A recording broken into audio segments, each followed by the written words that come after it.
morning, KALISPELL. I hope everybody is doing fantastic today.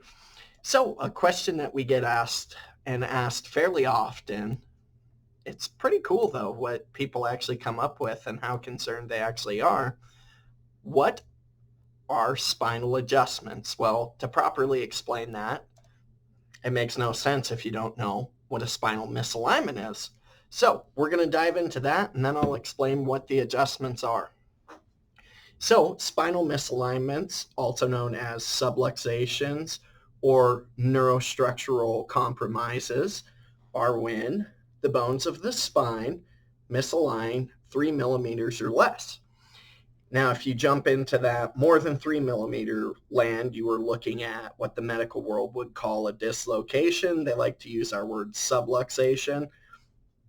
What we mean in our context is 3 millimeters or less. So most of the time, the bones of the spine, when they misalign, they will move backwards. They'll move out of place. Sometimes they can twist to the left or they can twist to the right. And I'll show this on the front view as well. And we're here in the thoracic spine. Or you can have what's called a wedge. Let's see if we can get a good view on this, where they'll actually tip up or tip down on one side, which is why it's super, super important to have x-rays so you can see that sort of thing. When we get into the neck, and we're not talking about like anything too crazy or this, when we're looking at some of the upper cervical techniques, one awesome one that we use is P.L.L.C upper cervical. You can actually see the misalignments of the neck when they go forward. So they actually slide forward instead of going backwards. And in our world, those feel completely different than one that's gone backwards. So these neurostructural compromises alter the function of the nervous system, which if you've watched any of the videos before, we use the CLA equipment and we actually measure the impact that they're having on your nervous system. We'll measure the temperature difference from left and right. We'll use the deep thermogram, which measures blood flow. It gives us an idea of chronicity, so how long the problem's been there.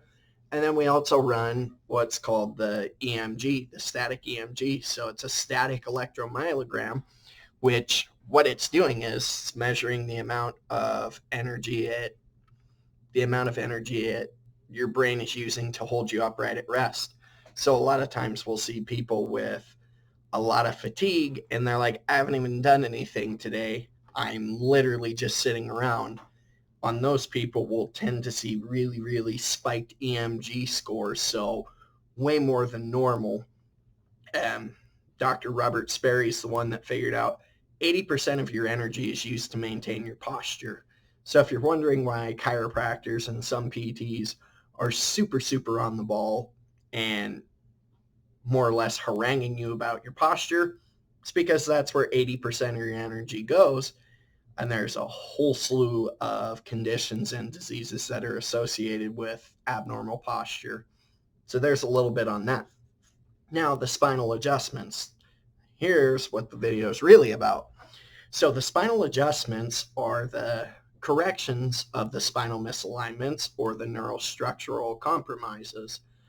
Personally, at our office at Pinnacle, we prefer to use the Thompson-style drop tables. So there's not a lot of bending and twisting and cracking that goes along with those adjustments. I myself also use chiropractic biophysics. So along with correcting the misalignments, we're super interested in what the curve of that area of the spine looks like. And there's tons of research on this stuff. Dr. Harrison knows his business. But restoring the normal curves to the spine, which in turn can affect your posture. Another adjusting technique we used, I mentioned it a little bit earlier, is P.L.L.C upper cervical, which basically we go in and we take the exact pictures that we need. We measure the joint surfaces. There's no bend twist type thing to it at all. The adjustments are super precise. They're based on the actual joint surface, the hard measurement that we get. Pretty cool. Another thing that people really tend to like, they call it the clicker. It's actually called an activator. This thing, we use it all over the place. It can be used in the neck, the mid-back, the low back, the pelvis, hips, knees, fingers, wrists, shoulders, elbows. It's actually phenomenal for the extremities, so which would be the ankles, wrists, fingers, things like that that would tend to really hurt if we were to do a quote unquote manual adjustment or a Gonstead style adjustment in that area. Another type of adjusting that we use is called diversified. So we would use the same type of table, the Thompson drop tables, the Lloyd tables, or the CBP table, and we would do the adjustment, but without the drop piece.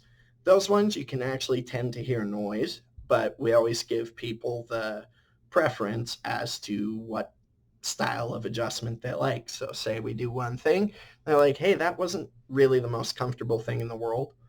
There's more than one way to accomplish the goal that we're after. So if you guys have any questions or comments, feel free, shoot them over to me in a message and I'll do my best to get back to you. Have a great day, Kalispell.